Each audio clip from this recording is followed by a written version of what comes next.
ይህን ሰውዬ በአካል የማግኘት እድል ቢያጋጥማችሁና በህይወት በጣም ከባድ ያሳለፍከው ጊዜ መች ነበር ብላችሁ ብትጠይቁት አሁንም የምነግራችሁን ታሪክ ይነግራችኋል። በባለፈው ቪዲዮ ላይ እንደነገርኳችሁ በስፔስ ኤክስ በነበረው 3 ተከታታይ ሙከራዎች ውስጥ 3ቱም ፌል ያደረጉበት ቴስላ የተሰኘው ደግሞ የኤሌክትሪክ መኪና አምራች ካምፓኒው ኦልሞስት ባንክራፕሲ ውስጥ ሊገባ በጣም ጥቂት ቀናቶች የቀሩበት ከኮሌጅ ጀምሮ ፍቅረኛው የነበረችና በኋላ ላይ ደግሞ ያገባችው የመጀመሪያ ሚስቱ ጥላው የሄደችበት ከሁሉ በላይ ደግሞ ግሎባል ሪሴሽን ሂት ያደረገበት ጊዜው 2008 ዓ.ም ነበር። ስለዚህ ሞመንት በተለያዩ ኢንተርቪዎች ላይ ተጠይቋልና እንባ እየተናነቀው የሚናገረው ሞመንት ነው። እነዚህ ሁሉ ውርቀቶችና ኪሳራዎች ካጋጠሙት በኋላ ኦልሞስት በእጁ ላይ ቀረ ወደ $30 ሚሊዮን አካባቢ ነበርና ሁለት አማራጮች ነበሩት። አንዱ አማራጭ ቴስላ ላይ ኢንቨስት አድርጎ ስፔስ ኤክስን መተው ወይ ስፔስ ኤክስ ላይ ኢንቨስት አድርጎ ቴስላን እንዲሞት ማድረግ። ሁለተኛው አማራጭ ደግሞ ሁለቱም ላይ ኢንቨስት ማድረግና ሁለቱም እንዲሞቱ ማድረግ ነበር። ለእርሱ ይሄ የልጅነት ህልሙ ነውና አንዱ ላይ ብቻ ኢንቨስት ማድረግ ቀላል አልነበረም። በተከታታይ የላካቸው ሮኬቶች 3ቱም ፌል በማድረጋቸው የተነሳ የትኛውም ኢንቨስተር እሱን ለማመን ፍቃደኛ አልነበረም። ከእርሱ ጋርም ለመተባበር ፍቃደኛ የነበረ ኢንቨስተር ማንም አልነበረም። የተለያዩ ትላልቅ ኢንጂነሮችን ወደ እርሱ ካምፓኒ አምጥቶ ለእርሱ እንዲሰሩለት ለማድረግ በጣም ብዙ ሞክሮ ነበር።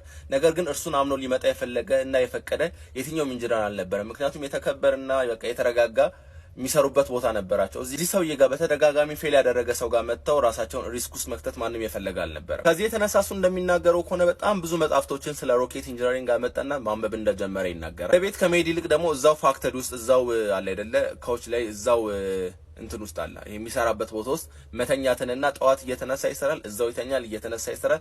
እንደዛ አይነት ሩቲኖችን መርጦ ነበር። እዚህ ሁሉ ግን እንድትመለከቱ የምፈልገው ነገር ህይወት በየደረስንበት ምን ያህል መከራ እንዳላት ነው። ልጅነቱ የሱ መከራ ቡሊ መደረግ ነበር። ትንሽ ከፍ ካለ በኋላ ደግሞ ካናዳው ሲኖር ደግሞ ራሱን ሰርቫይቭ ለማድረግና ለራሱ ወጪዎች መሸፈን እሱ ደግሞ ሁለተኛ መከራው ነበር። ቀጥሎ የነበረበት መከራ ደግሞ ስራ ማግኘት አልቻለም ነበርና ስለዚህ ስራ ማፈላለግና ለዛም ደግሞ እንደ መፍትሄ ብሎ ካምፓኒ መመስረት ነበር። አሁን ደግሞ አራተኛ ላይ አሁን የከፈታቸው ካምፓኒዎች አሉ። ህይወቱን ኢንቨስት ያደረገባቸው ገንዘቡን ብዬ አላስብም እኔ ህይወቱን ኢንቨስት ያደረገባቸው ካምፓኒዎች አሉ።